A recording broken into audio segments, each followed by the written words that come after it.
തെരഞ്ഞെടുപ്പിലെ വൻ പരാജയത്തിന് പിന്നാലെ കേരള കോൺഗ്രസ് മാണി വിഭാഗത്തിൽ പൊട്ടിത്തെറി. പാർട്ടിയെ ഒറ്റിക്കൊടുത്തത് റോഷി അഗസ്റ്റിനാണെന്ന പരസ്യ വിമർശനവുമായി കേരള കോൺഗ്രസ് എം സംസ്ഥാന കമ്മിറ്റി അംഗം ജയകൃഷ്ണൻ പുതിയടത്ത് രംഗത്ത് വന്നു. പാർട്ടി ഗ്രൂപ്പുകൾക്കുള്ളിലും റോഷിക്കെതിരെ രൂക്ഷ വിമർശനമാണ് ജോസ് കെ മാണി അനുകൂലികൾ ഉയർത്തുന്നത്. അതേസമയം തെരഞ്ഞെടുപ്പിൽ മികച്ച വിജയം നേടിയ ജോസഫ് വിഭാഗം 2 മന്ത്രിസ്ഥാനം ആവശ്യപ്പെടും. ചരിത്രത്തിൽ ഒരിക്കലും ഉണ്ടാകാത്ത തിരിച്ചടിയാണ് തെരഞ്ഞെടുപ്പിൽ കേരള കോൺഗ്രസ് മാണി വിഭാഗത്തിന് നേരിടേണ്ടി വന്നത്. 2 മത്സരിച്ച 12 കൊഴിഞ്ഞു. ചെയർമാൻ ജോസ് കെ മാണി അടക്കമുള്ള നേതാക്കളുടെ തോൽവി വലിയ പ്രതിസന്ധിയിലാണ് പാർട്ടിയെ എത്തിച്ചിരിക്കുന്നത്. തെരഞ്ഞെടുപ്പിന് മുമ്പ് മുന്നണിമാറ്റ ചർച്ച കേരള കോൺഗ്രസ് ആരംഭിച്ചതിന് പിന്നാലെ പാർട്ടിക്കുള്ളിൽ എതിർപ്പുമായി റോഷി അഗസ്റ്റിൻ ഉൾപ്പെടെയുള്ളവർ നിലപാടെടുത്തിരുന്നു. പാളിപ്പോയ മുന്നണിമാറ്റ ചർച്ചയുടെ അടിസ്ഥാനത്തിൽ റോഷി അഗസ്റ്റിനെതിരെ രൂക്ഷ വിമർശനവുമായി ജോസ് കെ മാണിയെ പിന്തുണയ്ക്കുന്ന ഒരു വിഭാഗം രംഗത്തെത്തിയിരിക്കുകയാണ്. റോഷി പാർട്ടിയെ ഒറ്റിക്കൊടുത്തെന്നും മുന്നണി മാറ്റത്തിന് അവസരം ലഭിച്ചപ്പോൾ ഉപയോഗിച്ചില്ലെന്നും കേരള കോൺഗ്രസ് എം സംസ്ഥാന കമ്മിറ്റി അംഗം ജയകൃഷ്ണൻ പുതിയടത്ത് കുറ്റപ്പെടുത്തി.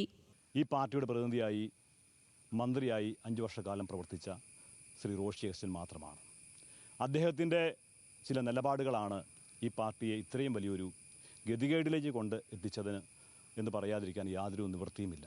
അധികാരത്തിൽ നിന്നും മാറുവാൻ ഒട്ടും താല്പര്യം കാണിക്കാതിരുന്ന റോഷി അധികാരത്തോടുള്ള താല്പര്യത്തിൻ്റെ പേരിൽ മാത്രം ഈ പാർട്ടിയെ ഒറ്റുകൊടുത്തുകൊണ്ട് ചെയർമാനെ ബലിയാടാക്കുകയാണ് ചെയ്തത്. UDF-ഉമായി ചർച്ചയ്ക്കുള്ള അവസരം ജോസ് കെ മാണി സൃഷ്ടിച്ചു. എന്നാൽ പ്രമോദ് നാരായൺ മാധ്യമങ്ങൾക്ക് ചോർത്തി നൽകിയെന്നും ആരോപണം. മുന്നണി മാറ്റം സംബന്ധിച്ച് പ്രമോദ് നാരായണൻ വിവരം മനോരമയിൽ ചോർത്തി കൊടുക്കുകയും മാധ്യമങ്ങൾ വഴി ചോർത്തി കൊടുക്കുകയും അത് ഭരണനേതൃത്വത്തെ അറിയിക്കുകയും ചെയ്തു. അങ്ങനെ അറിയിച്ചു കഴിഞ്ഞപ്പോൾ മുഖ്യമന്ത്രിയുടെ ഓഫീസിൽ നിന്നും ഒരു വിളി വന്നപ്പോൾ റോഷി അഗസ്റ്റിൻ U-ടേൺ അടിച്ചു.